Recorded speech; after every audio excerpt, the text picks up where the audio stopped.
La gestion de la, de la météorologie. Pourquoi vous perdez au volet? Les Japonais ont des appareils qu'ils installent.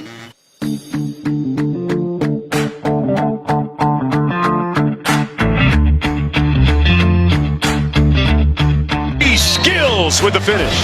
Et là encore, dans la sobriété, une attitude tout en retenue, comme sa course de qualification qu'il remporte de vitesse avec un temps en mouvement.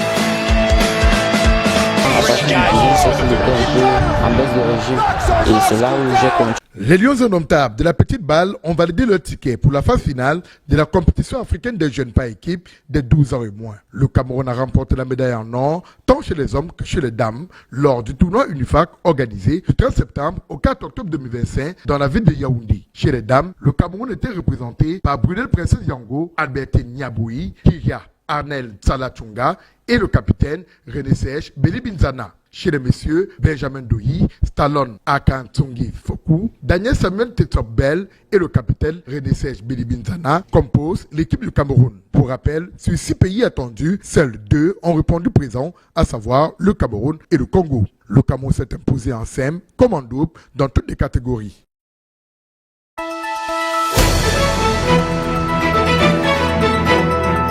Les Lions indomptables ont eu leur première séance d'entraînement en terre mauricienne ce lundi 6 octobre 2025 au complexe sportif de Côte d'Or à Saint-Pierre. Sous l'encadrement technique de Marc Brice, l'ambiance de ce jour était sereine et c'est à cœur joie que les joueurs déjà présents dans la tanière suivaient les consignes du coach. D'ailleurs, Vincent Aboubakar et ses coéquipiers sont sereins avant d'aborder les 2 dernières rencontres des éliminatoires pour la Coupe du Monde 2026. Everyone's positive. We know how important these next 2 games are. Of course, we didn't win the last game, but we have full belief that we can win on Wednesday, and that's what we're going to try. Pas encore au complet, les autres joueurs rejoindront la tanière le mardi 7 octobre 2025.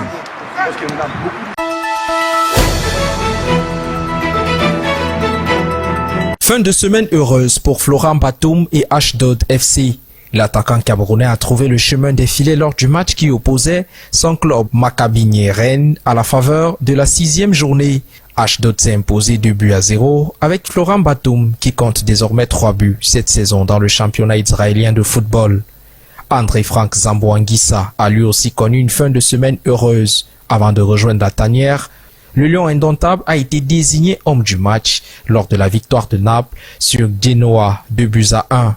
André Frank Zambo-Anguissa a par ailleurs rétabli l'équilibre dans cette rencontre alors que son club était mené. Carlos Baleba et Jackson Tchatchoua se séparent sur un score de parité, 1 but partout. Les 2 Lions indomptables s'affrontaient à la faveur de la 7e journée de Première Ligue. Titulaires, tous les 2, Carlos Baleba, qui évolue avec Brighton, a cédé sa place à la 46e minute, tandis que Jackson Tchatchoua a terminé le match avec Wolverhampton.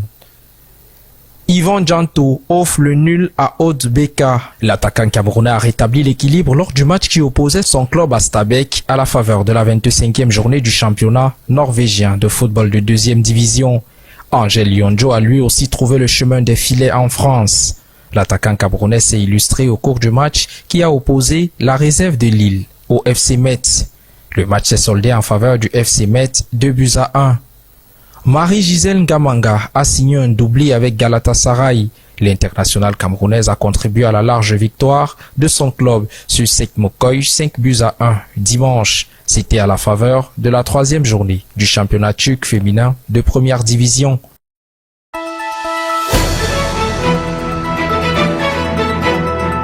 Le monde actuel, il est technologique. Et la CAF et la FIFA, dans leur programme depuis 2020, sont en train de mettre en place de la technologie dans l'arbitrage facilité. Notamment, vous avez vu l'apport du VAR, de la goal line et autres. Ici, maintenant, on essaye de faciliter le travail des instructeurs en leur donnant les performances techniques et physiques des arbitres, step by step, pour pouvoir qu'ils améliorent jour par jour. À travers, comme vous l'avez vu tout à l'heure, des cours. On recherche des cours FIFA CAF qui vont permettre que les arbitres soient imprégnés de ce qu'on attend d'eux. Ensuite, ces images sont revues par ces arbitres-là qui pourront améliorer leurs compétences et travailler encore des jours à venir.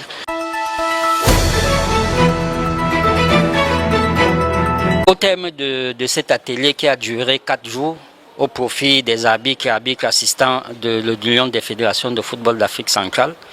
Je pense que c'est avec satisfaction que nous arrivons au terme de cet atelier. Et je pense qu'au vu de l'enthousiasme que nous a révélé les arbitres, les participants, et aussi conduit de main de maître par des experts chevronnés qui ont fait leur expérience sur le terrain et qui sont maintenant des instructeurs.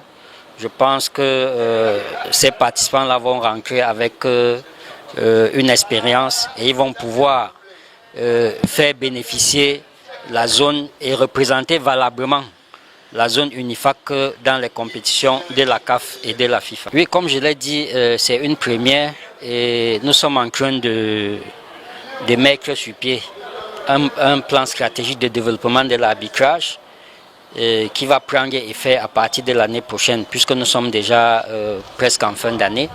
Donc je pense que ça augure des lendemains meilleurs à l'arbitrage au niveau de l'Afrique centrale.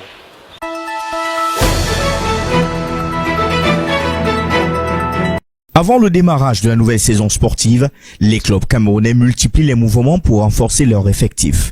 La Dynamo de Douala s'affiche comme l'un des plus actifs sur le marché avec des signatures importantes. Jules Armanco, meilleur buteur de la MTN Elite One en 2024, fait son retour au pays. Libre après son passage au club africain de Tunisie, il a choisi de poser ses valises à la Dynamo de Douala. Un renfort de taille pour les Bomba Job. La Dynamo enregistre également l'arrivée d'Aoudou Moussa en provenance de Gazelle FA de Garoua qui s'est engagé pour 2 saisons. Dans la foulée, Donald Bidjik, sacré champion du Cameroun en 2024 avec Victoria United, s'engage jusqu'en 2027. La défense n'est pas en reste avec la signature du jeune Gala Yudom Tony, l'ancien joueur de Real Foot Academy pour 2 saisons. Enfin, Jefté Harry rejoint aussi l'effectif en provenance d'Issocha de Limbe pour 1 saison. De son côté, Gazelle FA de Garoua ne reste pas en marge et a déjà officialisé 2 recrues. Jordan Domingo, meilleur buteur du championnat régional du centre, ainsi que Jacques Aïssi Ekobo, ancien joueur de Best Talent Academy, recruté après des essais concluants. En Guinness Super League, les mouvements se multiplient également. Authentic Ladies FC a enregistré la signature de l'attaquante Ngombio Princess, arrivée en provenance de Cyclone. Elle viendra apporter du poids offensif à l'équipe pour la saison à venir.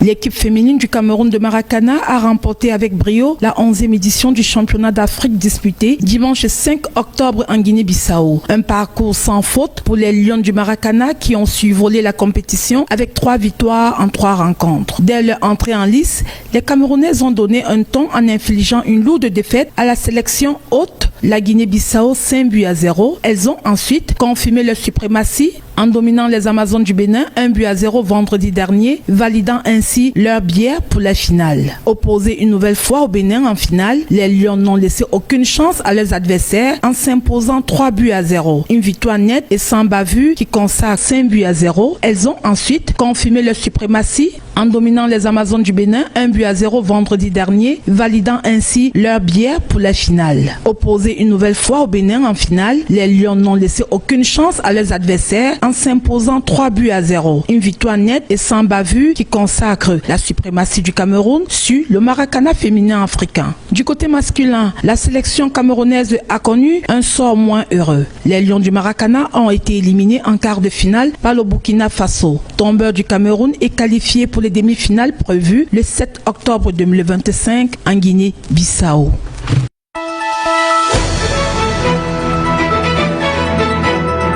Déjà 2 défaites pour Monique Akwamakani et Phoenix Mercury après 2 matchs en finale de la WNBA. La Camerounaise et ses coéquipières se sont inclinées sur le parquet de Las Vegas 78 contre 91 lors du Game 2 dimanche 5 octobre.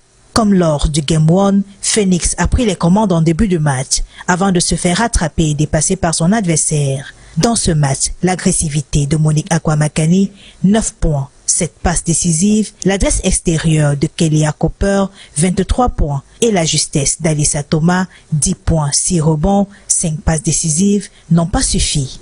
Les As mènent désormais 2-0 dans la série avant de se rendre dans l'Arizona pour les matchs 3 et 4 prévus jeudi et samedi prochain.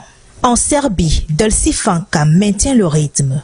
Pour sa deuxième sortie, avec l'Étoile Rouge de Belgrade, la basketteuse camerounaise a enregistré 17 points, 6 rebonds, plus 23 d'évaluation en seulement 16 minutes sur le parquet pour une victoire de son club sur Novi Sad, 119-49.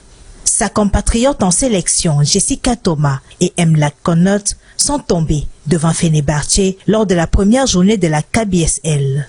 La basketteuse camerounaise et ses coéquipières se sont inclinées 53-71 samedi 4 octobre. Toutefois, la meneuse camerounaise a terminé meilleure marqueuse de son équipe. En 37 minutes jouées, Jessica Thomas a totalisé 15 points, 6 rebonds, 6 assists, 2 Seattle et 3 sur 3 au lancer franc. De son côté, Joëlie Belka et l'US Mondeville se sont imposés sur Nice, 84-63 samedi dernier. La basketteuse camerounaise, capitaine de Mondeville, s'est démarquée avec 14 points, 6 assists et 2 Seattle en 29 minutes jouées.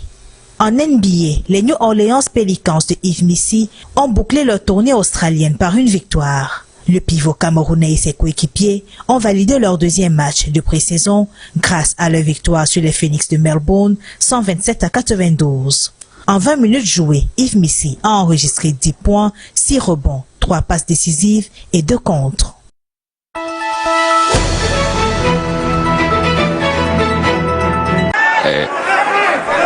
Les coudes. Ateba Gauthier, le tueur silencieux, ajoute un autre TKO à son palmarès en 3 apparitions à l'UFC et totalise 3 victoires après avoir mis KO José Medina en mars dernier et Robert Valentin au mois de juillet 2025. Le Camerounais d'Akonolinga, qui se fait appeler le tueur silencieux, vient de faire parler encore de lui et pour les techniciens de sport de combat, sa victoire n'est guère une surprise. A démontré une fois de plus qu'il est le meilleur combattant, le champion des champions au niveau des poids moyens. Et il faut mettre dans la tête que sa victoire face à Tresson lui n'est pas une victoire tellement de surprise, c'est une victoire qui était déjà préméditée par rapport à une succession de victoires par KO. Ça veut tout simplement dire qu'il y a des adversaires qui commencent déjà à démissionner par rapport à ses prouesses. Il y a des adversaires qui acceptent le combat malgré un peu leur engagement dans leur carrière, mais qu'à cela ne tienne, quel que soit l'adversaire, il a décidé de montrer son impérialisme, il a décidé de démontrer qu'il restera toujours fin par son physique imposant, par sa rapidité et par sa spécialité à travers le striking et par aussi maintenant son combat au niveau du contrôle du cardio avec le grappling. Pourquoi pas pour essayer de maintenir une philosophie, celle de terminer tous ces combats au premier rondon. Tandis que le jeune lion du MMA se félicite de ses victoires, le travail pour lui continue pour atteindre les cimes de sa passion et devenir le prochain Francis Ngannou.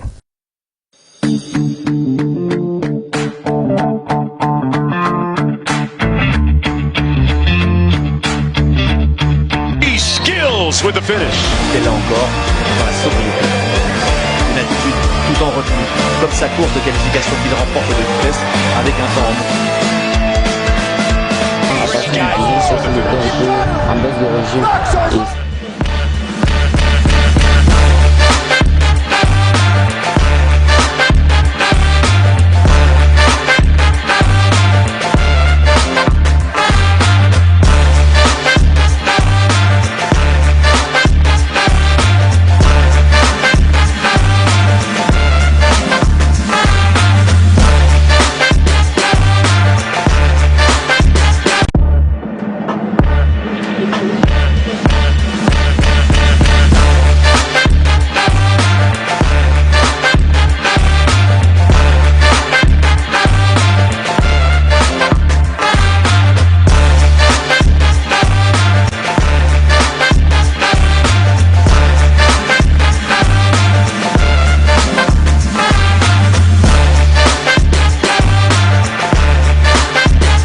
D'être à notre compagnie. Si vous vous réveillez seulement maintenant, sachez que vous êtes au bon endroit et au bon moment parce qu'on vous dit tout sur le sport comme il se porte au Cameroun et à l'étranger dans ce programme survitaminé. Allez, vous le savez, dans cette matinale des sports, toutes les disciplines sportives se valent.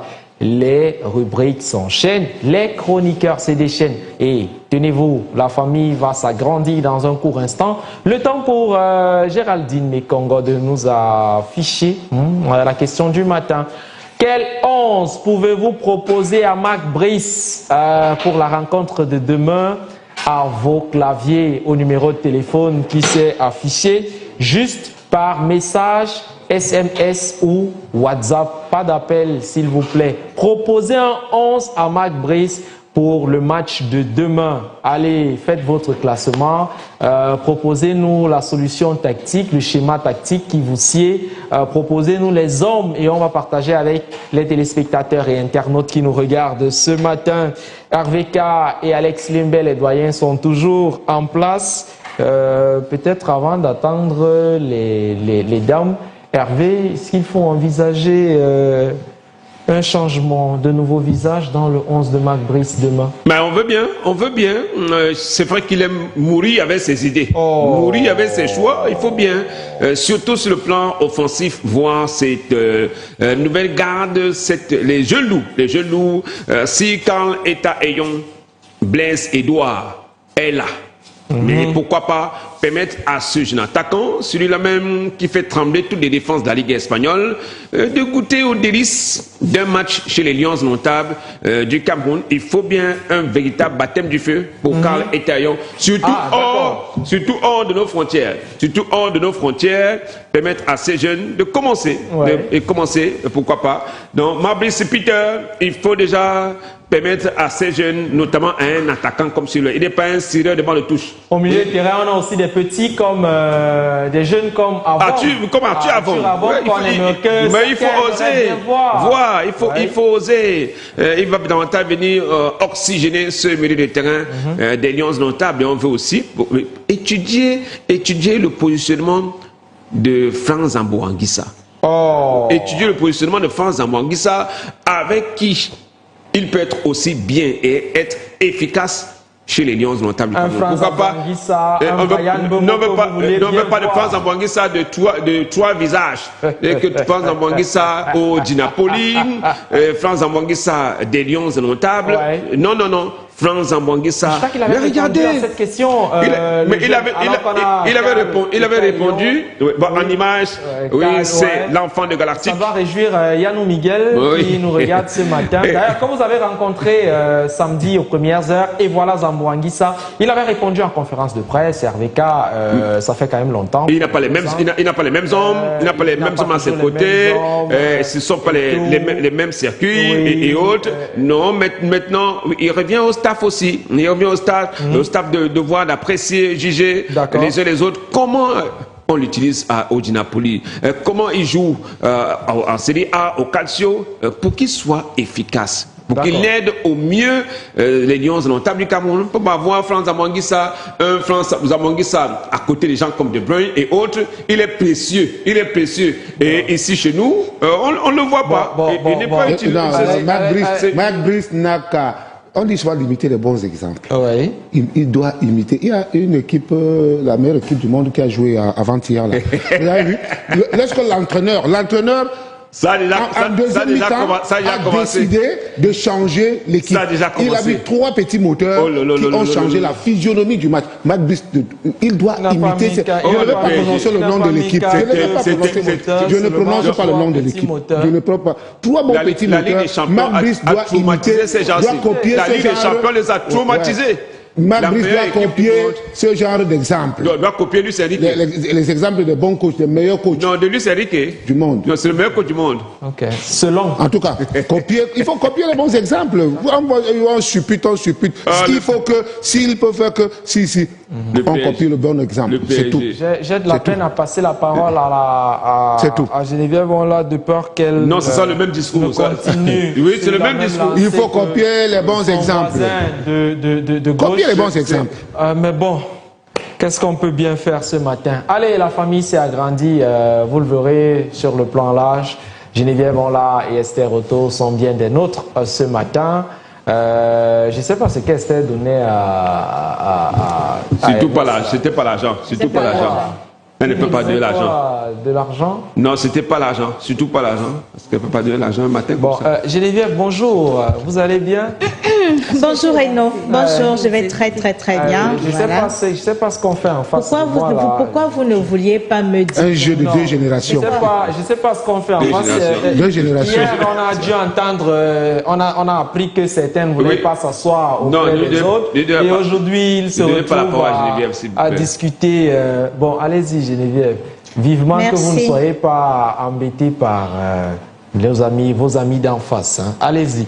Je vais d'abord dire bonjour à mon cher voisin. Vas-y. Merci. Il y a une couleur d'été ce matin. Voilà, par exemple. C'est juste pour annoncer l'été qui arrive. Ok, d'accord. Je vais dire bonjour à mon voisin d'en face. Ouais, voilà. Bonjour. Et je vais dire bonjour dire bonjour à tous les fans de l'Olympique de Marseille. Voilà. Bon, c'est quand même nouveau. Allez, elle ne doit pas s'inquiéter ce matin. Parce que, et enfin. Voilà, justement, parce que ce qui va vous faire mal commence par vous faire rire. Donc, Non, et enfin, je vais juste te dire, faut jamais avoir honte d'imiter le bon exemple. Voisine. Ça, c'était la chute. Bon, bonjour à tout le panel de la matinale des sports. Bonjour particulier au doyen Alex Lembe RVK. L'équipe type pour détruire l'île Maurice. En attaque, Carl Etaillon, Eric Maxime Choupo-Moting. Par exemple. Milieu offensif, Brian Bemo, André Franck Zambo Anissa. Milieu défensif, Arthur Avom, Carlos Baliba. Arrière gauche, Nagida Mahamadou. Arrière droit, Jackson Tchatchoua. En défense centrale, Jean-Charles Castelletto, Malcolm Bokele. Et au poste de gardien, André Onana. Très bonne émission à vous, Florent, depuis Yaoundé. Bon, par télépathie, il faut qu'on envoie ce classement, ce 11 entrants à Marc Brice. Un 11 révolutionnaire. Oui. Qu'on envoie par télépathie, on va envoyer ce 11 à Marc Brice. C'est trop fort là, parce que quand vous regardez bien... Et les joueurs sur ces listes qui sont vomis par Marc Brice. C'est trop fort. Vomis par Marc Brice. Qui sont blacklistés par Marc Brice. Donc c'est la mort dans l'âme. C'est la mort dans l'âme que Marc Brice les convoque. Couche d'un nom sur la liste. On peut la citer, Mehdi. On peut la citer. Jean-Charles Castelletto.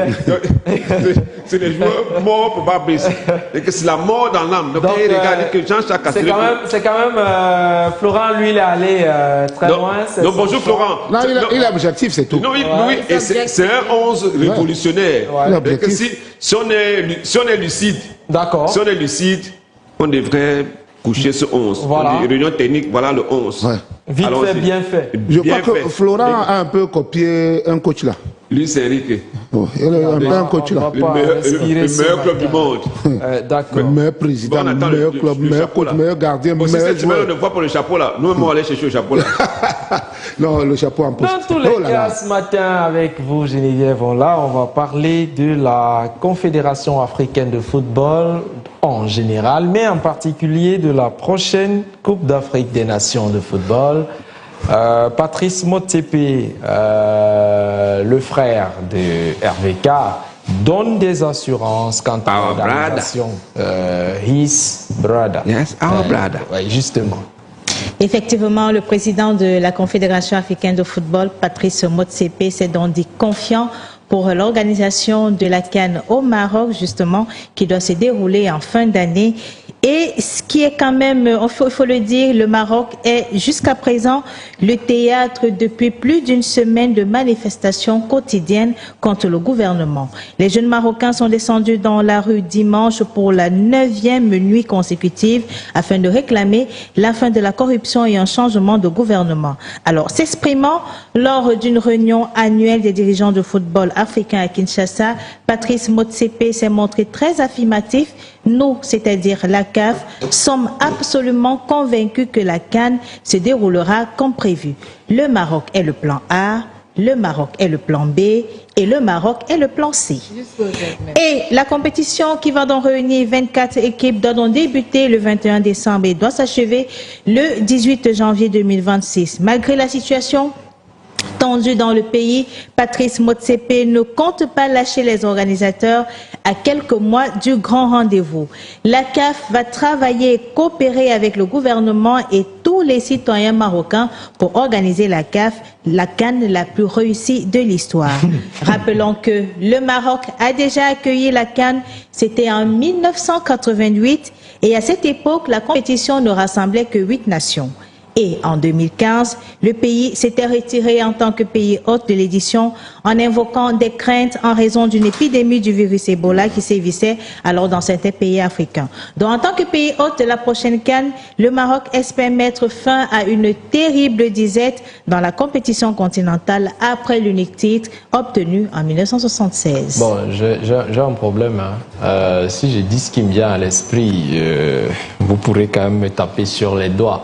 Mais en 2015, justement, beaucoup n'avaient pas digéré ce retrait, ce refus catégorique du Maroc. Je parle sous le contrôle de RVK qui avait suivi la compétition en Guinée équatoriale. C'était le plan B à cause de la pandémie du virus Ebola, oui, exactement. Estimait que non, on ne peut pas organiser, malgré les assurances. Pourtant, le Maroc recevait des matchs. De certains pays. De certains pays, on a estimé que ça fait grand bruit à cette époque-là. C'est vrai que 10 ans plus tard, le Maroc est redevenu la plaque tournante, mais beaucoup jusqu'ici pensent qu'il s'était agi d'un refus catégorique, d'un 2 poids 2 mesures. Et la Guinée équatoriale avait donc abrité l'édition 2015, remportée par la Côte d'Ivoire, avec Cheikh Tioté de regretter mémoire. Donc ça avait marché. Et puis il y a aussi, j'aime bien les propos du président de la Confédération africaine de football. Plan A, plan B, plan C. Plan B, plan A, plan C. Il me souvient que dans un pays, dont je vais taire le nom, on avait toujours aussi les mêmes ok, d'accord, le Cameroun est le plan A, le plan B, le plan C. Et puis un 30 novembre, on nous a sorti que le Cameroun ne devait plus organiser l'édition de la CAN 2019. D'ailleurs, plus tard, on va apprendre qu'elle a glissé. Voilà, justement, il y a eu glissement. Et puis, bon... glissement, pourtant, nous étions en saison sèche. Et pour sortir, on a glissé. Justement, avec le frère de RVK, j'aime bien encore cette assertion, la CAN la plus réussie. Le Cameroun. AFCON was the best. Yes. In Ivory Coast, AFCON was the best. In Morocco, AFCON will be the best. It's our brother. It's our brother. Justement. No, it's our brother. Il fait son rôle. Il joue son rôle de diplomate.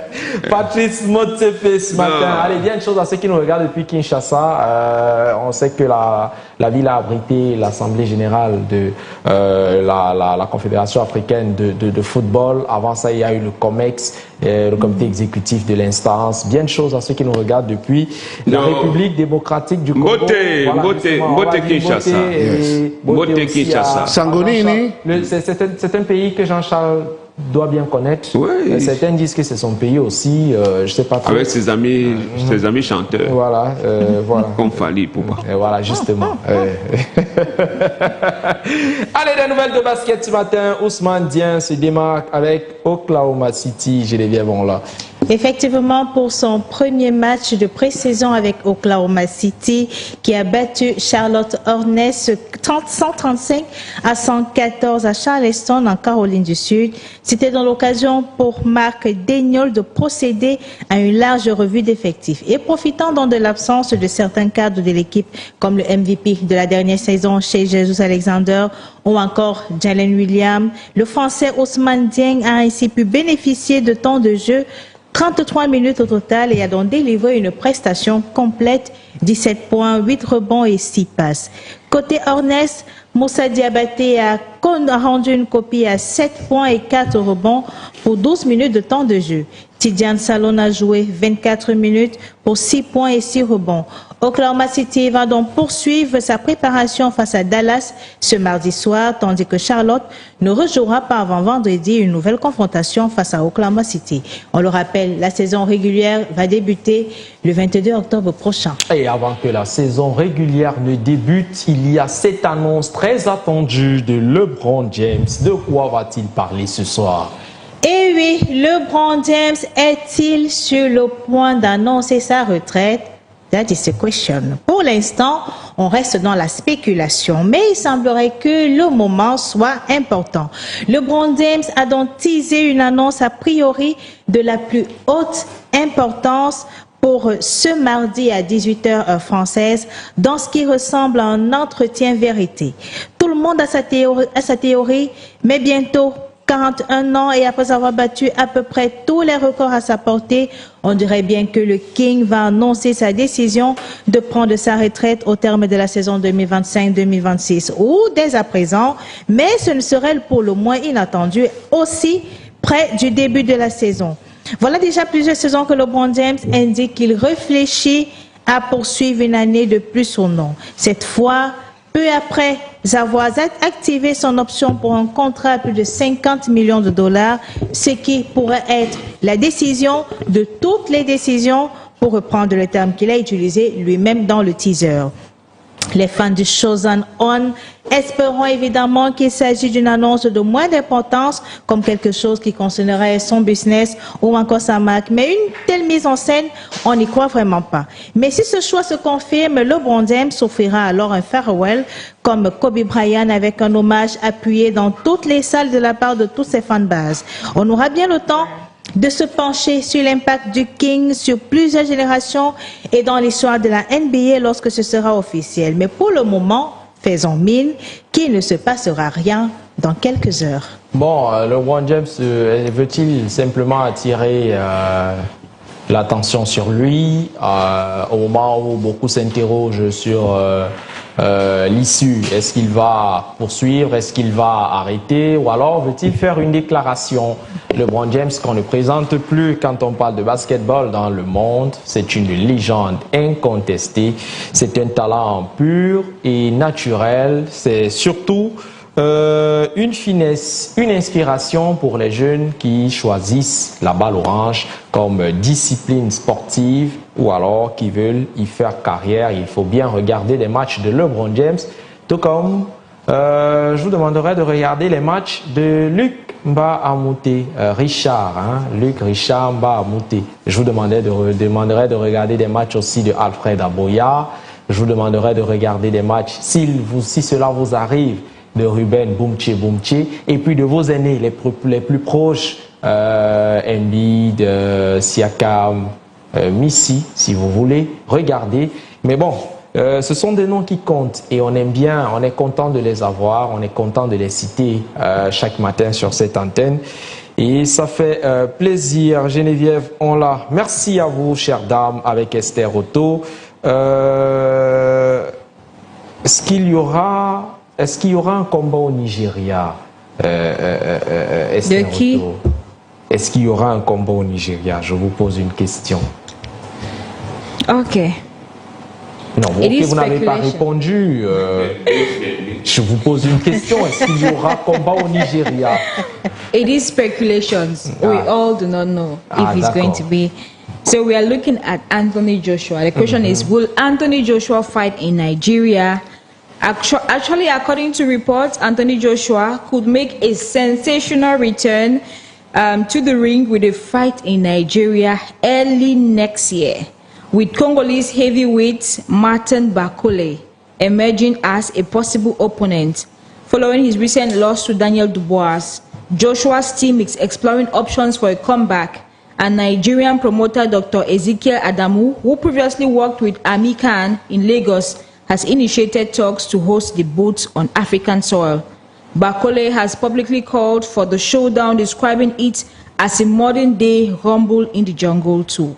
While promoters highlight Nigeria's huge fan base and market potential as a major draw, although discussions are ongoing, no official confirmation has been made regarding date or venue. D'accord, Esther Otto, en attendant de voir si l'info va se confirmer, parce que là c'est encore une interrogation. Oui.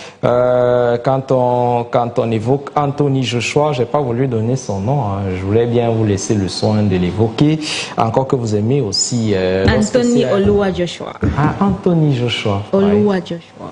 Ah bon, pourquoi vous insistez pour nous rappeler That's his name. That's his name. Israël Adesanya. Pour nous rappeler.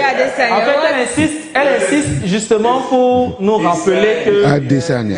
Elle évoque notre patronyme pour nous rappeler que quelque part il y a Nigeria. Oui, d'accord, c'est bien. Comme Pascal Delon. Oui, Oh, Pascal. Finalement. Tout de suite ce matin.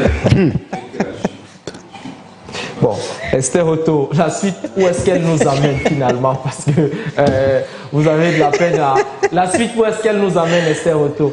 We are going to South Africa. We are looking at the possibility, not possibility, is confirmed. South Africa shall be hill climb race, which set to make a thrilling return to Cape Town this October after more than 6 decades with the inaugural Speed Classic Cape Town, scheduled for the 25th to the 26th of October 2025. The event will unfold on the scenic Philip Kongsana Drive at the foot of Table Mountain, featuring a 2.1-kilometer uphill course with a 150 meters elevation gain. Saturday's Classic Car Day will celebrate vintage machines, while Sunday's King of the Mountain will see modern high-performance cars battle for the best time. Backed by the City of Cape Town and Motorsport South Africa, the revival aims to blend heritage with innovation and to attract over 10,000 spectators and establish new annual motorsport and tourism highlights for the mother city, marking a major comeback since the last local hill climb was held in 1962. Ah, c'est compliqué. Bon, dans tous les cas, et on sort avec l'une de vos disciplines sportives favorites, ouais, Esther Otto, parce qu'il n'y a pas que le basket ou le MMA. D'ailleurs, le MMA, c'est juste un peu de billet. Le basket, c'est c'est la passion. Même là-bas, il y a les choses. Non. Sauf qu'au MMA, ça entre bien. MMA, c'est la passion et... Le basket, il y a les choses. L'argent, oui. Ouais. Il y a les choses. Le basket, I don't know, passion. For now, oui. a lot of this is not coming, but it will come. D'accord. Ça veut dire que le basket a un truc. Pardon. Truc. Ça a un effet. Voilà. Ça propose quelque chose qu'elle aime bien. Ça, alors. Voilà. D'accord. Okay. Par contre, le MMA, c'est là. Bravo. Même au MMA, il y a des ring annonces. Il y a des ring annonces. Esther Otto, poursuivez s'il vous plaît, parce que là, un truc. Speaking of the other sports, we're talking about that. As Luke Humphreys' 2-0 win over Nathan Aspinall in 2025 World Grand Prix was more than just a first-round success. It was a crucial statement of intent from the reigning champion, coming into the tournament under pressure to defend his title and solidify his status as that most consistent performer of the year. Humphreys showed exactly why he's considered the man to beat. His calm finishing and dominance on the doubles reminded everyone of the form that carried him to multiple major titles in the year 2024. The victory not only keeps him on track for back-to-back Grand Prix crowns, but also strengthens his grip on the world #1 ranking, reinforcing his reputation as the new benchmark in professional darts. C'est bien. Dans tous les cas, il y a ce message qui nous est que nous envoie notre ami Romain Siani depuis Ngenak à Bafang, qui propose son 11. Ce qui est curieux quand même avec Romain ce matin, c'est qu'il a pris le soin de filmer le 11 qu'il a établi sur le papier. Ah, donc, ça c'est intéressant. Voilà, le 11, je peux partager très rapidement. Là, le 11, alors qu'est-ce qu'il dit? Il préfère évoluer en 4-3-3. Il est conscient, il est certain à 90% que ce sera le 11 de Marc Brice demain. Allez, on parle des buts. André Onana, Malcolm Bokele à gauche, Michael Gadeux dans l'axe, tout comme Jean-Charles Castelletto, Jackson Tchatchoua à droite, André-Franck Zambo-Anguissa, Arthur Avom juste devant la défense, et il propose même des remplacements. Donc, il est possible, il voit que André-Franck Zambo-Anguissa pourrait quitter l'aire de jeu pour céder sa place à Patrick Soko, et de l'autre côté, Arthur Avom pour Georges-Kévin Koudou. Donc, juste devant les deux, au départ, Carlos Baleba, Brian Bemo sur le flanc droit, Eric Maxime Choupo-Moting à gauche, Karl Eta Eyong qui, lui, en retour, pourrait céder sa place à Vincent Aboubakar. Donc voilà le classement que propose Romain Siani depuis Bafang. Nguenak. Allez, et vous, quel est votre classement? Envoyez-le nous par message, SMS et ou WhatsApp. On va se charger de partager avec les téléspectateurs et internautes qui nous suivent ce matin. Merci à vous les dames d'être venues. Vous aurez l'occasion de proposer le vôtre aussi, si cela vous sied. Vous voulez bien proposer ou alors... Proposer le 11 entrant. Oui. Vous voyez quelque chose. Bon, je vous permets de proposer. On va aller.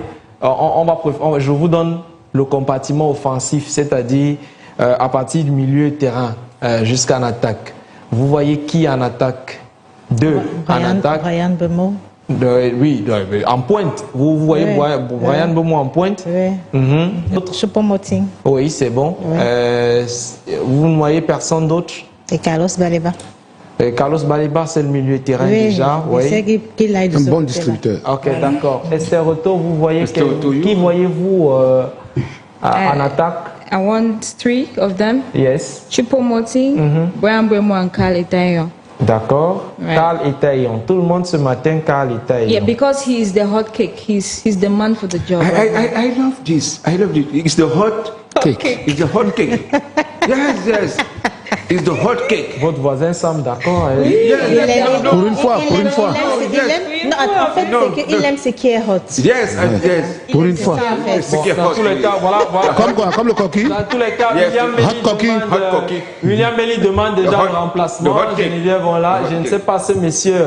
Il demande le remplacement. Donc, vraiment, merci d'être venu. Il n'y a pas encore de blessé, s'il vous plaît. Merci d'être venu. Finalement, William Melly est pressé de faire son entrée. Allez, Geneviève, voilà, Esther, retour rendez-vous dans le couloir.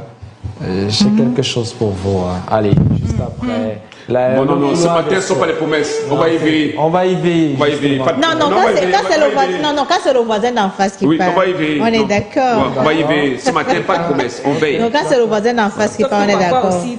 On veille. On va y veiller. Tout de suite et maintenant, le couloir des sports. Je ne sais pas de quoi vous parlez.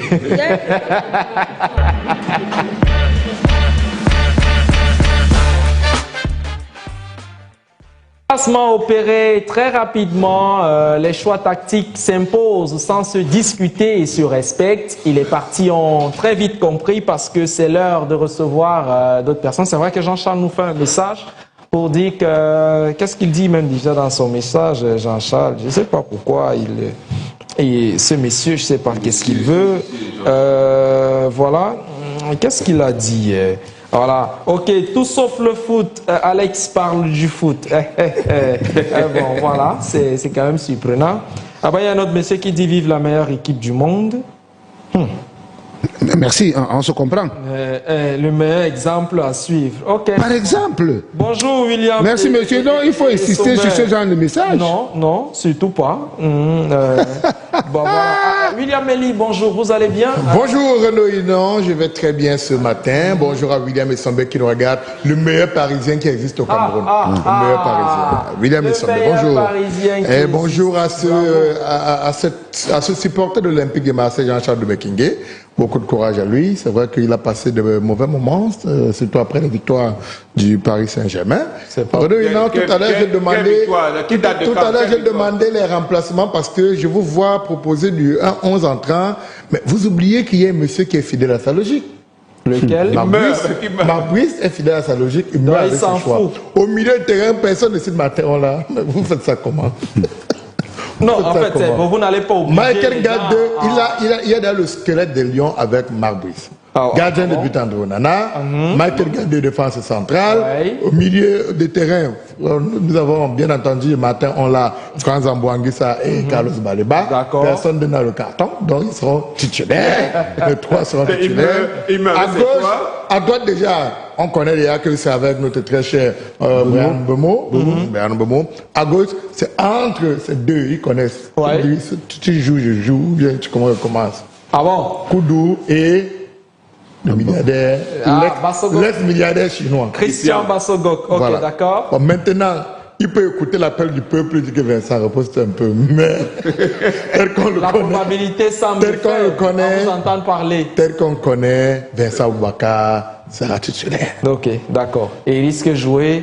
Et pourrait jouer. Donc, de toutes les façons, tout ce que nous souhaitons, c'est la victoire des Lions. D'accord. Peu importe la manière, on veut une victoire. D'accord. Parce qu'on s'amuse, même la deuxième place, ça va nous échapper. Bon, je ne veux pas qu'on parle de... Et je suis content ce matin d'avoir deux patriarches du journalisme sur le plateau, deux vieux, Alex Lembe et Hervé K. Et je parle de patriarches ce matin parce que je suis tombé sur un sport. C'est vrai que beaucoup de personnes ne savent même pas que c'est un sport. On a toujours l'impression que c'est un événement culturel. Mais le Songo, le jeu de Songo, c'est un sport. Je le Songo. Pardon? Le Songo. Voilà. Le Songo. Lui, il dit Songo. Songo. Ce n'est pas le gardien de but. Ça vient de chez les Ika, c'est ça? Quand vous dites Songo, chez les doigts là, ça veut dire la tombe. Songo? Songo? Oui. D'accord. Alors, ça s'appelle chez les doigts là. Avant de revenir sur l'actualité, parce qu'il y a une actualité qui concerne le Songo, eh bien, il y a que la sous-région Afrique centrale va se réunir du 31 octobre au 1er novembre 2027 du côté de Kogo en Guinée équatoriale, afin donc que les meilleurs pratiquants de cette discipline-là puissent rivaliser d'adresse pour déterminer le champion de l'UNIFA. On va d'abord un peu essayer de prendre cette petite vidéo qui nous plante le décor de cette discipline sportive qu'est le Songo. On laisse là le foot, on vient parler de nos choses. Okay. C'est quoi ça? Écoutez, je suis tombé sur cette vidéo, elle m'a tellement inspiré compte tenu de l'actualité. Oui, je voulais d'abord qu'on la prenne avant de revenir sur foot. Bon, on va la partager en cours juste avant la fin de cette articulation. Merci déjà de nous présenter le Songo. Oui. C'est bien, chaque jour on apprend et c'est pour ça qu'on regarde la matinale des sports. Parce qu'ici on vous dit tout sur le sport, toutes les disciplines sportives. Ça existe, hein, c'est dans les jeux ludiques. Voilà. Dans les jeux ludiques, on retrouve le Scrabble, le Songo, le Ludo, le jeu de dames, le Ludo. Effectivement, c'est dans les sports ludiques. Bon, allons-y peut-être regarder ce que demandait William Melly, le Songo.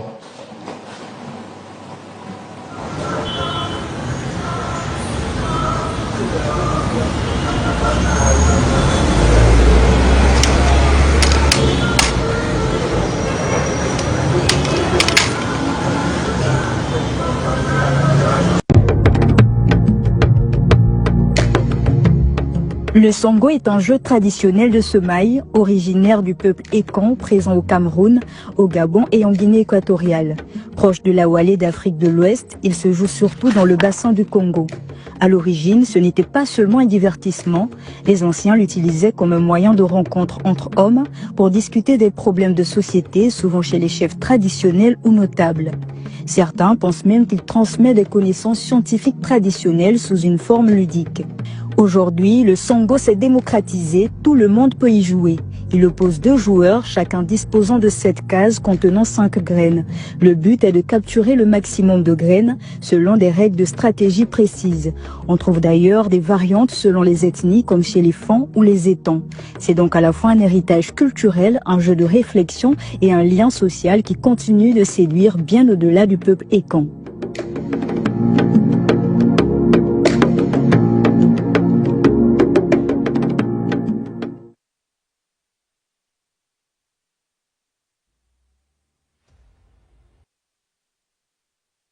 Vous allez tous fuir le foot. Vous allez tous fuir le foot. Vous allez nous retrouver. Tout sauf le foot. Ouais. Je sais pas, beaucoup envoient les messages. En fait, il ne termine pas le message. Il dit bonjour, voici mon 11. Et quand vous regardez le 11, le message n'est pas totalement arrivé. Bon, allez, on espère que ça va. C'est le réseau, c'est le réseau. Voilà, ok, d'accord. Allez, William Belly ce matin pour la partie foot. Très rapidement, de quoi allons-nous parler, chers messieurs? D'abord, des échos de la tanière des Lions indomptables. Les Lions indomptables sont du côté de l'île Maurice où ils affrontent bien entendu le pays dans le cadre de la 9e journée des éliminatoires de la Coupe du Monde 2026. La rencontre aura lieu au complexe sportif national de Côte d'Or à Saint-Pierre à 14h heure du Cameroun. Pour l'heure, Renaud Hénan, 16 joueurs sont dans la tanière en attendant les arrivées ce matin de 10 autres joueurs. Hier lundi, les Lions ont eu la première séance d'entraînement sous la supervision de Marc Brice. Le programme de ce mardi 7 octobre 2025 prévoit la réunion technique d'avant-match à 11h et la séance d'entraînement de veille de match à 17h heure locale, c'est-à-dire 14h heure du Cameroun et bien entendu la traditionnelle conférence de presse d'avant-match. Donc on attend que les autres joueurs puissent rejoindre la tanière aujourd'hui, parmi lesquels bien entendu André Onana. Ok, André Onana pour rejoindre le groupe des Lions à la faveur de ce match qui est prévu demain. Les choses vont plutôt aller très vite de ce côté parce que c'est une veillée d'armes pour emprunter un titre connu et reconnu. Et l'île Maurice qui va jouer surtout dans ses 2 derniers matchs à domicile. D'abord le Cameroun, après la Libye. Et les 2 équipes luttent pour une place de meilleur deuxième dans le groupe D. Voilà, donc la Libye qui affronte d'abord le Cap-Vert. Et si en cas de victoire de la Libye se rapprocherait beaucoup plus de cette 2e place. Donc le Cameroun est obligé de s'imposer aujourd'hui en espérant tout de même un faux pas du Cap-Vert contre... Oui, demain, voilà, en espérant un faux pas du Cap-Vert contre la Libye. Ok, très vite. Des Lions U17, des échos de la tanière. Déjà, comment se portent les filles? Non, pour le moment, le moral est au beau fixe. Elles vont bien. Elles se sont remises de la défaite contre la Chine. Et on va en parler d'ailleurs. Les Lions indomptables U17 poursuivent leur préparation en vue de la Coupe du Monde féminine FIFA U17 Maroc 2025. Battus en amical dimanche dernier par la Chine, 1-4. Les Camerounaises ont 2 autres matchs d'évaluation avant leur entrée dans la compétition. Elles affrontent la Zambie le 9 octobre 2025 avant de défier l'Équateur le 13 octobre 2025. Pour le nouvel encadrement technique conduit par Mike Ndoumour et Hassan Bala, la défaite contre la Chine a permis de voir les lacunes et le staff technique compte régler ses manquements avant le début de la compétition. D'ailleurs, les joueuses sont bien entendu remobilisées afin de donner le meilleur d'elles. On va écouter Hassan Bala, une attitude d'Hassan Bala qui désormais est dans le staff des Lions U17 du côté du Maroc. La prestation que je vais donner par rapport au match d'hier contre la Chine n'est pas tellement déplorable comme vous le pensez. Le score n'importe peu, mais ce qu'on recherchait, on est en train de voir comment on va essayer d'améliorer cela. Vous savez, le match, on a abordé le match avec beaucoup de timidité. Bon, je ne sais pas pourquoi, il y avait aussi la fatigue et autre chose, mais je pense que dans la continuité, on va essayer de rectifier le tir. Vous l'avez constaté, on a pris le but très tôt à la 2e minute. L'autre avant la fin de la première période. Immédiatement nous sommes revenus à la partie. On a dominé pratiquement toute la 2e période.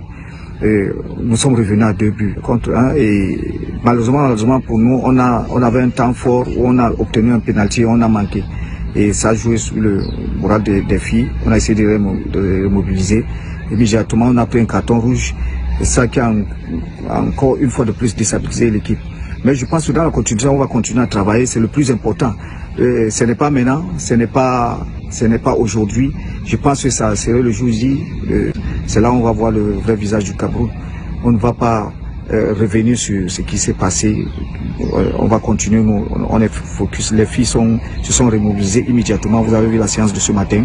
Il y avait quand même une bonne ambiance. Et, comme j'ai dit, on ne va pas revenir sur certains schémas qu'on va essayer de travailler. Disons, on a une façon de jouer depuis fort longtemps, depuis les éliminatoires. On va continuer sur cette lancée pour essayer d'améliorer quelque chose de plus. On espère voir le vrai visage du Cameroun à partir du prochain match amical. Le prochain match amical sera le 9 contre la Zambie. On rappelle que le Cameroun rentre dans cette compétition le 18 octobre 2025. Ce sera contre les Pays-Bas. D'accord, c'est bien. Dans tous les cas, William Mélis. Ce matin, on va également parler d'autre chose, justement de la Guinée Super League. Authentique Ladies a démarré sa saison. Authentique Ladies Football Club a officiellement lancé sa saison 2025-2026. C'était le lundi 6 octobre 2025 au stade de Camra Sainte-Éloi de Douala. Les anciennes joueuses retenues et les nouvelles recrues se sont retrouvées autour du nouvel encadrement technique mis en place en début du mois d'octobre. Il sera conduit par Joa Ganou Eric Di Capello, Dogo Kisley Gary est l'entraîneur adjoint, Jean-Pierre Foucault, entraîneur des gardiennes, Ukpa Edwin Tété occupera les fonctions de préparateur physique, Christian Kandjeu est kinésithérapeute et Tony Yumba, entraîneur de secours et garde matériel. Sur le plan administratif, François Djako est directeur sportif, Raoul Nzaché, manager général et Ernest Maboka, consultant des gardiennes. Le club du littoral vient de s'attacher les services de Odia Essamba, joueuse guinéenne d'origine camerounaise, et elle s'est engagée pour un contrat de 2 ans. Et cette formation de Authentique Ladies de Douala qui compte jouer les premiers rôles en Guinée Super League la saison prochaine. Le club qui a sauvé sa saison de justesse et a pu éviter la relégation la saison dernière. Je suis content, on va dire bonjour au président de Authentique Ladies, John Balok. C'est un passionné de football.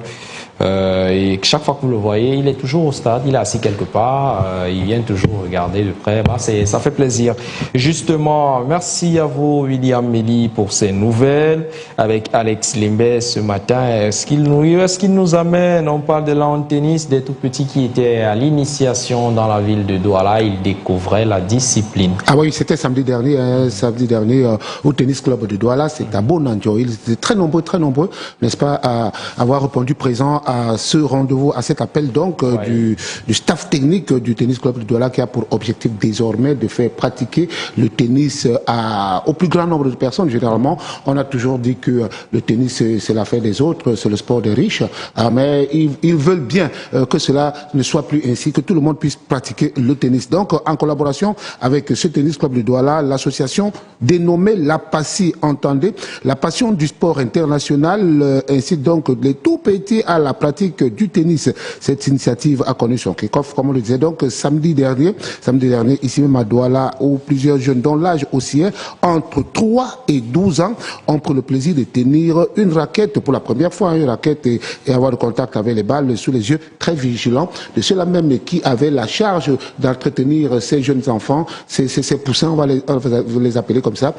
Il y avait le coach Roger, le coach Afiri, ces vieux coachs, ça fait plus de 30 ans, un peu plus de 30 ans, n'est-ce pas, dans l'exercice, dans la pratique de cette discipline. Donc, ils étaient très contents pour la plupart. Je m'en vais d'ailleurs vous proposer une attitude de ces jeunes et juste après, des coachs et des responsables du tennis club de Douala qui ont été satisfaits de cette première journée. On les écoute. Je vais demander aux autres enfants de venir jouer au tennis. Je trouve que cette initiation est très agréable.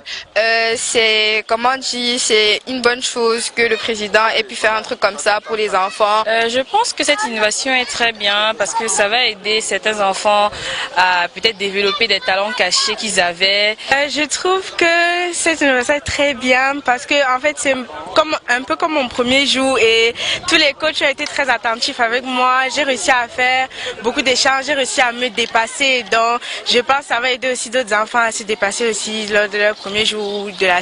Satisfaire le public, c'est de pouvoir former des jeunes, des tout petits. Vous avez vu ici aujourd'hui, on a eu des enfants de 4 ans, on a même eu des enfants de 2 ans qui se sont vraiment amusés sur le cours. Et c'est ça le plus important pour nous, pouvoir former ces enfants et pouvoir avoir, pourquoi pas, des champions. Je suis satisfait du travail que je fais et que les attentes sont énormes. En fait, c'est vrai qu'on attendait beaucoup d'enfants, mais là, le peu qu'on a eu nous encourage à aller de l'avant dans ce programme. Il est très promoteur. Le premier objectif, c'est de développer la passion, on va dire, du sport de façon générale, mais de façon particulière et spécifique, la passion pour le tennis. Donc, nous essayons de travailler comme ça pour inciter les jeunes dès le bas âge à aimer le tennis, à aimer le sport de façon générale, comme je l'ai dit. Pour ceux qui aiment cette discipline, désormais, il n'y a plus de barrières, il n'y aura plus de barrières. Vous pouvez aller pratiquer cette discipline. Vous initiez dans cette discipline sportive qu'est le tennis. Alors, les jours de rencontre, c'est les mercredis et les samedis, 2 fois par semaine, de 12h à 17h. Et puis, ça va durer le temps d'une saison sportive. Donc, vous comprenez que vous avez le temps, vous aurez les moyens. Si vous n'avez même pas le matériel vous sera fourni de ce côté-là. Allez, on parle très rapidement de MMA, de cette victoire mémorable de Gauthier Ateba. Ce matin. Oui, on revient, n'est-ce pas, sur cette victoire. Peut-être nous n'allons pas commenter, on va donner plutôt la parole à un expert, Maître Bibson Biba Martial, qui est expert en arts martiaux et sport de combat, qui a fait une lecture technique, n'est-ce pas, de ce combat. Une fois encore mémorable de Gauthier Ateba. Je m'en vais vous proposer cette attitude de Maître Bibson, expert en sport de combat et arts martiaux. On l'écoute. A démontré une fois de plus qu'il est le meilleur combattant, le champion des champions au niveau des poids moyens. Et il faut mettre dans la tête que sa victoire face à Tyson Fury n'est pas une victoire tellement de surprise, c'est une victoire qui était déjà préméditée par rapport à une succession de victoires par KO. Ça veut tout simplement dire qu'il y a des adversaires qui commencent déjà à démissionner par rapport à ses prouesses. Il y a des adversaires qui acceptent le combat malgré un peu leur engagement dans leur carrière, mais qu'à cela ne tienne, quel que soit l'adversaire, il a décidé de montrer son impérialisme, il a décidé de démontrer qu'il restera toujours fin par son physique imposant, par sa rapidité et par sa spécialité à travers le striking, et par aussi maintenant son combat au niveau du contrôle du cardio avec le grappling. Pourquoi pas pour essayer de maintenir une philosophie, celle de terminer tous ces combats au premier round. Voilà, tout terminer ces combats au premier round, c'est un peu ça. Et c'est 8 combats au total, comme on le sait déjà, 8 combats, 7 KO, et puis un combat, une victoire par décision des juges. Vous comprenez donc que c'est quelqu'un qui ne joue pas, qui ne s'amuse pas avec ses adversaires, qui a décidé d'en finir avec ses adversaires. Il n'a jamais atteint le deuxième round, il faut le dire. Le dernier combat, celui-ci qui s'est déroulé dans la nuit de samedi à dimanche, c'était 1 minute 47 secondes, je crois très bien. Donc il a quand même tenu, c'est quand même. Dans tous les cas, on termine avec la pétanque qui va se jouer désormais à Badal. Oui, Badal, c'est une localité située juste après Ngaoundéré, à exactement 150 km de Ngaoundéré, non loin de Binganga. Et désormais, la pétanque pourra se jouer là-bas.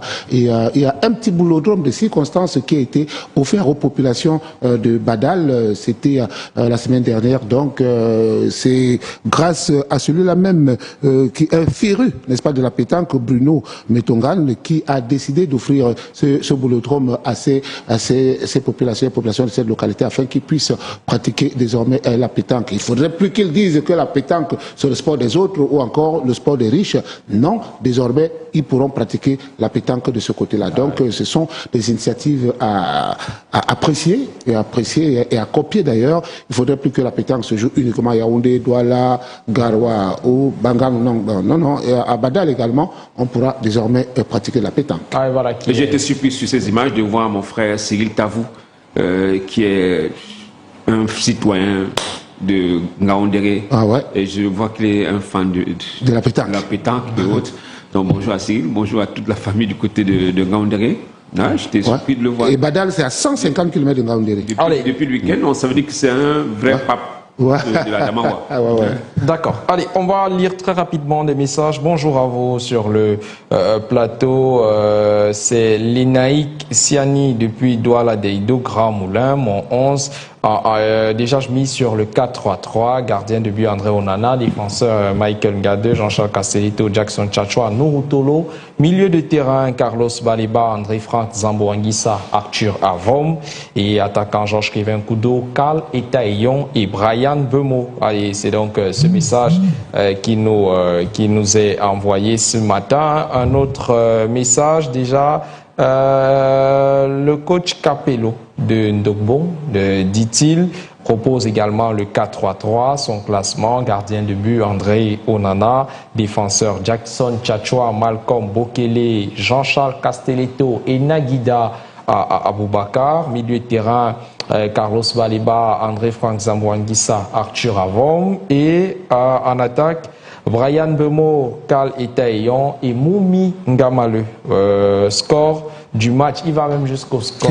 Score du match, 1 but partout. Qu'est-ce que Aboubakar vous a fait?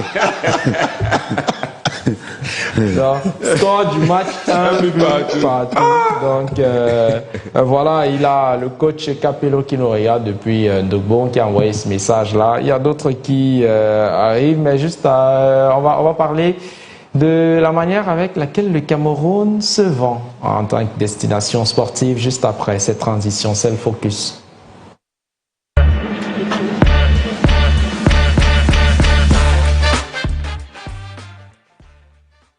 Allez, comme promis en début de programme, on revient sur le thème, sur le sujet qu'on évoquait tout à l'heure. Comment le Cameroun se vend-il? Pourquoi la destination Cameroun ne fait-elle pas courir en termes de sport? On revenait sur cette initiative prise par Carlos Takam au Rwanda, qui s'ajoute à pas mal d'initiatives entreprises par des légendes de sport et du sport d'origine camerounaise ou alors camerounaise seulement hors de ses frontières, hors des frontières du pays. Les raisons, si elles sont énormes, elles sont nombreuses. Si elles donnent froid dans le dos, on s'intéresse justement à cette destination Cameroun qui ne fait pas courir. Hervé, vous disiez tout à l'heure que le marketing n'est pas toujours le meilleur quand on doit vendre les compétitions que nous abritons, enfin, quand elles sont internationales, parce qu'on laisse le côté national, on parle des compétitions internationales. Et dans les échanges, vous évoquiez par exemple le championnat d'Afrique d'athlétisme assez particulier. Avant de vous donner la parole, je vais écouter William Mili sur la question. William, à votre avis, pourquoi est-ce que le Cameroun ne fait-il pas courir en termes parlant de destination sportive? Mais Renaud Hina, je pense qu'il faut d'abord jeter un regard sur les compétitions précédentes organisées au Cameroun. Tout à l'heure, l'exemple du championnat d'Afrique d'athlétisme en est une illustration. On a d'autres événements sportifs qui ont été organisés au Cameroun. C'est vrai qu'en termes d'organisation, surtout pour ce qui est du sport roi au Cameroun, à savoir le football, lorsqu'on a organisé la CAN féminine au Cameroun, c'était une très belle CAN. Lorsqu'on a organisé la CAN masculine, c'était une très belle CAN. Mais à côté, les autres compétitions, elle ressemble à quoi, Renaud Hina? Tout à l'heure, vous avez évoqué le cas de Carlos Takam qui a préféré aller au Rwanda. Mais Renaud Hina, lorsqu'on regarde même le sport au Cameroun, quelle est la politique sportive qui est mise en place au Cameroun? Il n'y a aucune politique sportive mise en place au Cameroun. Maintenant, pour ceux-là qui veulent faire vibrer le Cameroun, qui veulent organiser des événements, ou bien qui veulent créer des structures au Cameroun, vous connaissez les conditions qu'il faut réunir pour pouvoir ouvrir peut-être une structure au Cameroun? Cher ami, souvent vous tombez des nues lorsque vous allez rencontrer des membres du gouvernement pour dire ok, peut-être j'ai envie de développer, je dis n'importe quoi, le judo au Cameroun, je voudrais mettre sur pied une structure qui va prendre en charge les jeunes pour la formation de judo, mais on va vous donner une pile de dossiers à remplir, Renaud Hina. À certains moments, on va vous demander de verser de l'argent. On va jusqu'à demander de l'argent à certaines personnes et c'est tout cela qui décourage beaucoup de personnes à venir investir dans le sport. Et c'est pas seulement le sport, il y a d'autres choses, mais heureusement nous restons dans le sport. Donc, investir au Cameroun en termes de sport, c'est très compliqué, Renaud Hina. C'est très compliqué. Du coup, des personnes préfèrent aller investir ailleurs ou de venir investir au Cameroun. Lorsque vous arrivez au Cameroun, vous voulez chercher un lopin de terre ou construire une infrastructure sportive pour la jeunesse. Mon cher ami, on va au moins 15 personnes vont vous vendre le même terrain.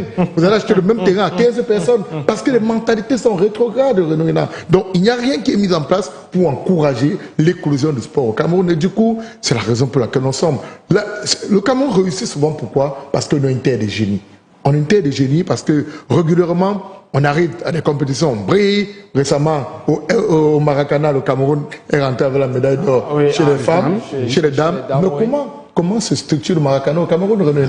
Comment se structure le Maracana? Il n'y a rien au Cameroun qui encadre le Maracana. Et c'est une discipline. Et même ceux qui sont la fédération ne font rien. Ils ne font rien.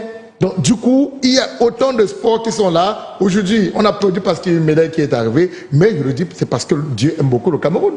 Dieu aime beaucoup le Cameroun parce que beaucoup d'hommes sur les lauriers y attendent que les prières soient exaucées. Je le dis toujours, les prières ne sont pas seulement faites pour être exaucées au Cameroun. Elles peuvent aussi être exaucées du côté de l'île Maurice, pourquoi pas. Ah, allez, RVK. Parce que nous sommes les créatures, nous sommes les créatures de Dieu. Oui, toutes les créatures sur cette terre, on est là, on est sur cette terre, on est les créatures, nous sommes les créatures de Dieu.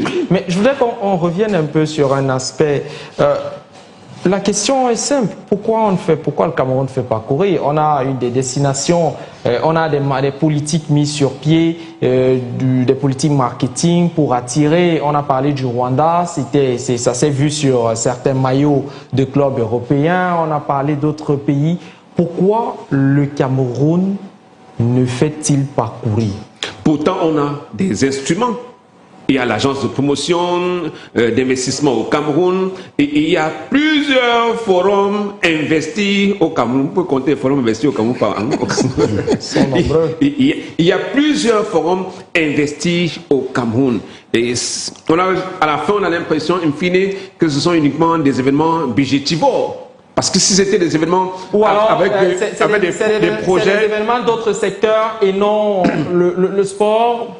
Non, même d'autres secteurs, est-ce qu'il y a eu cette attractivité? Est-ce que ça bouge?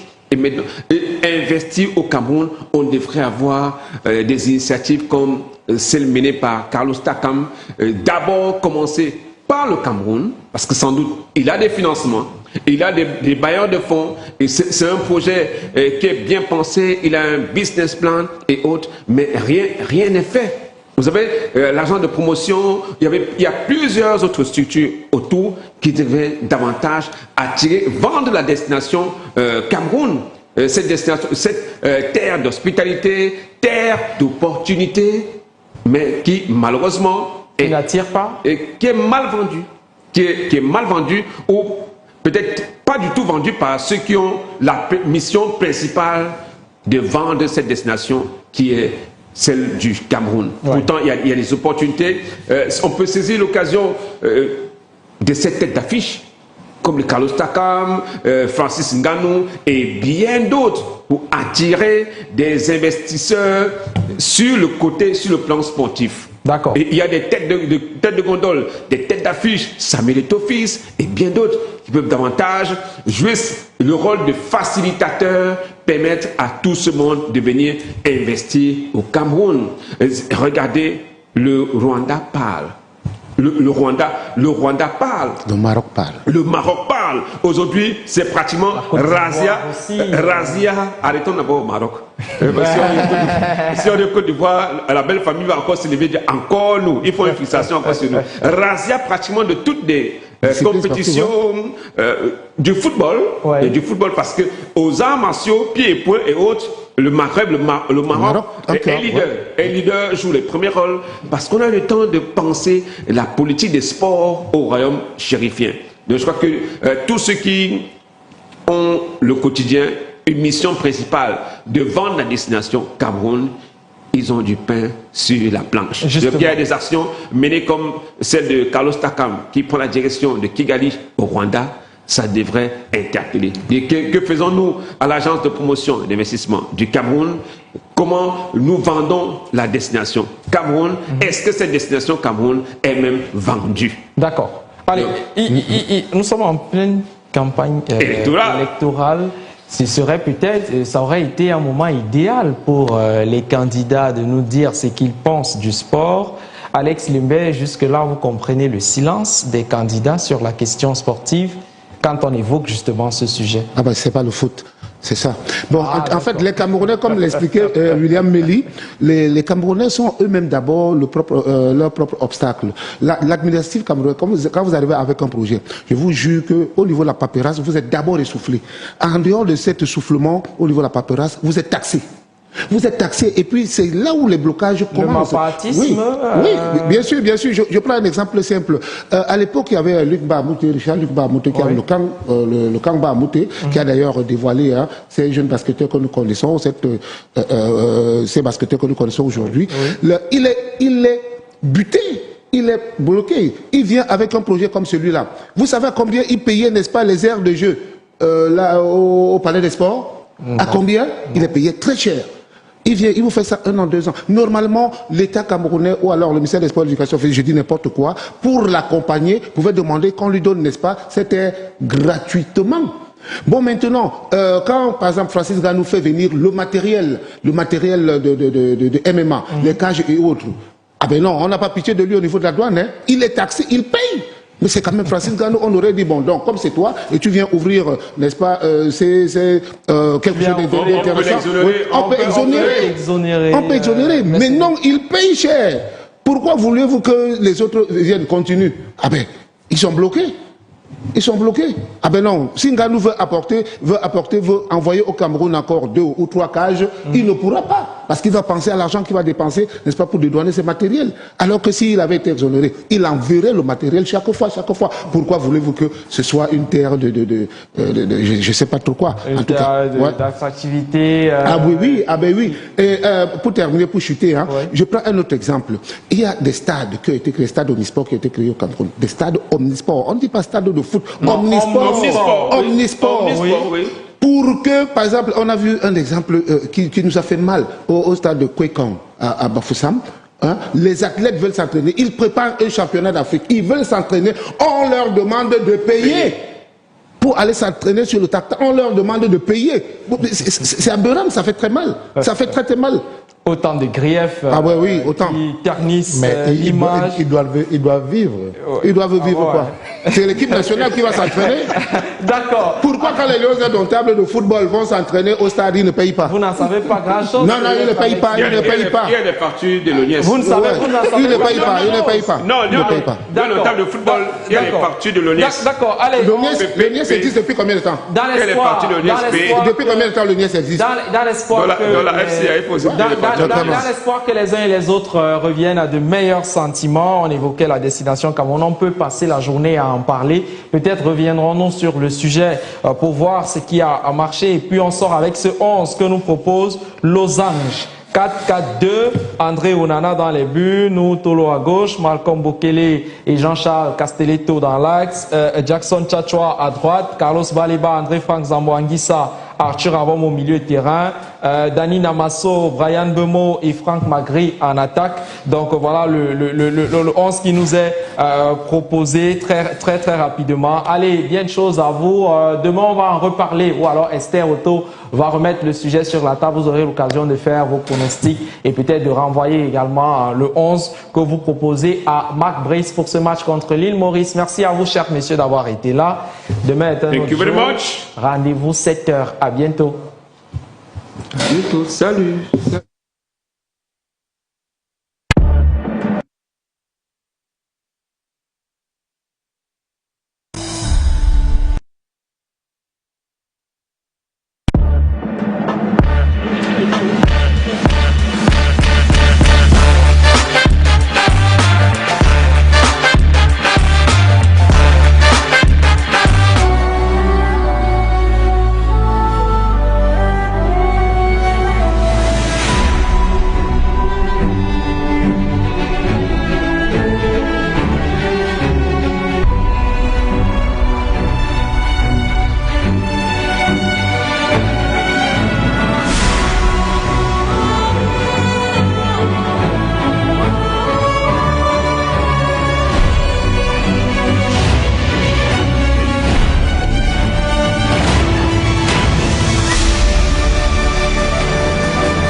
with the finish.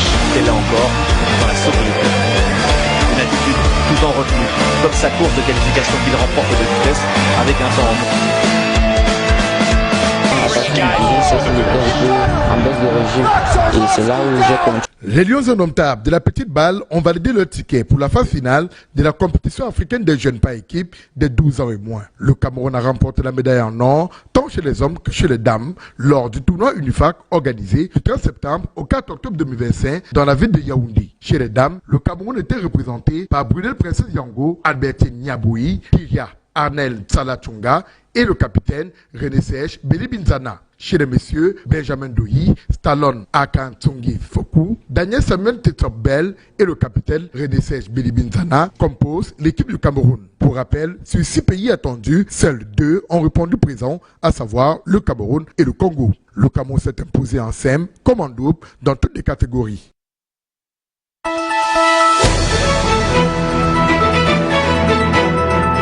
Les Lions indomptables ont eu leur première séance d'entraînement en terre mauricienne ce lundi 6 octobre 2025 au complexe sportif de Côte d'Or à Saint-Pierre. Sous l'encadrement technique de Marc Brice, l'ambiance de ce jour était sereine et c'est à cœur joie que les joueurs déjà présents dans la tanière suivaient les consignes du coach. D'ailleurs, Vincent Aboubakar et ses coéquipiers sont sereins avant d'aborder les 2 dernières rencontres des éliminatoires pour la Coupe du Monde 2026. Everyone's positive. We know how important these next 2 games are.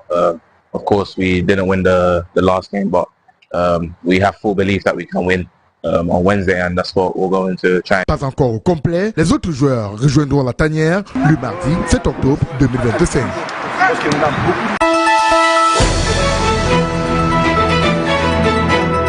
Fin de semaine heureuse pour Florent Batum et Ashdod FC. L'attaquant camerounais a trouvé le chemin des filets lors du match qui opposait son club Maccabi Nieren à la faveur de la 6e journée. Ashdod s'est imposé 2-0 avec Florent Batum qui compte désormais 3 buts cette saison dans le championnat israélien de football. André Frank Zambo Anguissa a lui aussi connu une fin de semaine heureuse avant de rejoindre la tanière